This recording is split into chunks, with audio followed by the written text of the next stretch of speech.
This is my first time posting on YouTube, so forgive me. I'm not really well versed or professional at this. So let me just say that the Vegas shooting that just took place, where 58 lives were lost, 515 were wounded, is obviously a tragedy and a great loss.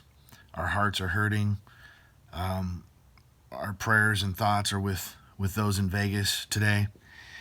And there's a gentleman here by the name of Richard Dawkins who is revered, respected, considered to be the premier atheist in the world today.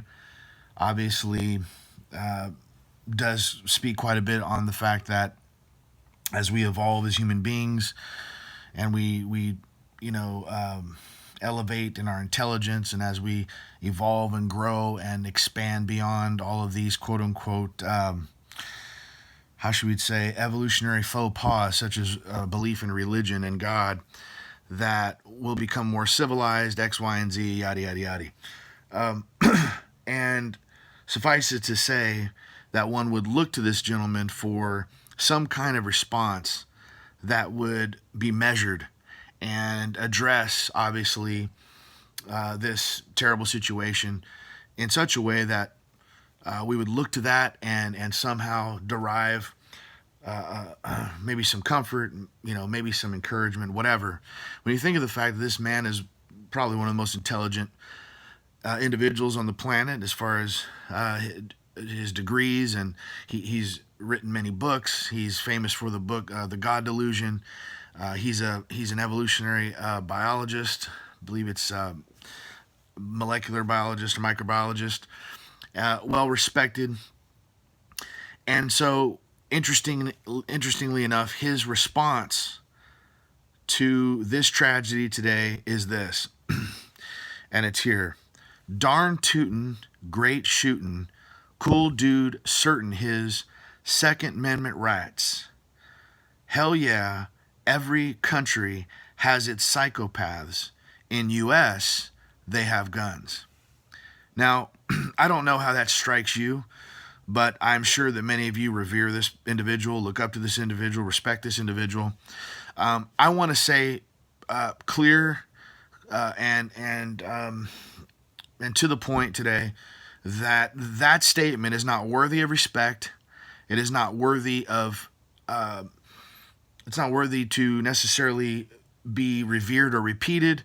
It's not. It's not something that I think one should be proud to read. And it's so interesting that there are going to be families where daughters will not come home tonight, sons will not come home tonight, husbands, wives, I don't know all the loss of life, but this is not the time to use this tragedy, this devastation, as a political pulpit for the agenda that obviously he's promoting, which is the removal of guns. And of course, this is our problem in America, from the European perspective, even probably from many in the United States. But this is not the time. And you would think someone who is considered to be intelligent and also being British. I have such a great respect for the British people, for the English people that have produced some of the greatest authors and playwrights. Oscar Wilde, William Shakespeare, the list goes on and on.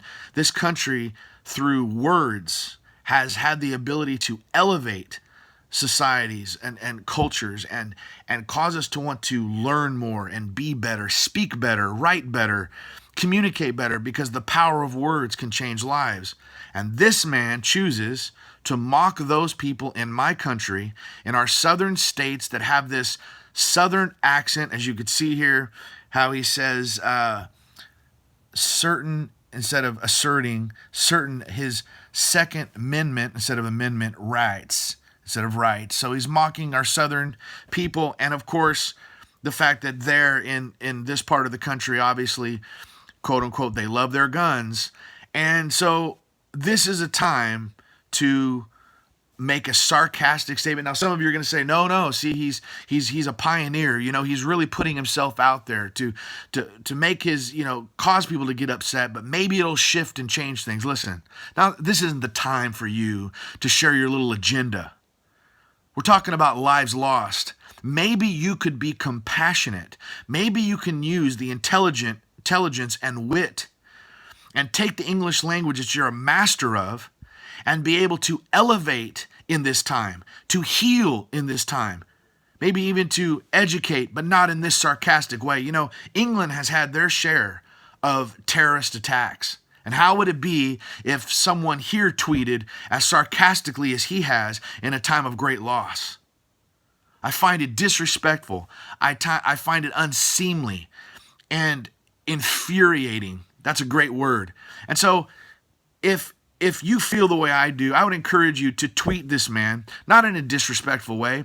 Use your words. If you have to go read the dictionary for a little bit and get a couple words you didn't know, and send something that's of rational thought, but it's to the point, dealing with that. This gentleman doesn't need to be supported by buying books when he has the sarcastic nerve to denigrate and say hurtful things. And so, I just, I'm out here in California, and we're feeling it out here, and not all of us are saying, yeah, let's take AK-47s all around. No, but obviously this was the work of someone who is insane and evil. This wasn't the time for you, Mr. Dawkins, to get your little political point across. We know, we hear it. What could have been would have been amazing is if you, who are so evolved, could have maybe used your skill and your intelligence to bring some kind of unity that you feel our own president is not bringing to us. So thanks a lot for taking this opportunity, taking this situation as an opportunity to express your political disdain or your disdain for our gun laws, instead of maybe sending a healing word to these families that have lost loved ones. That's all I got to say. Peace out.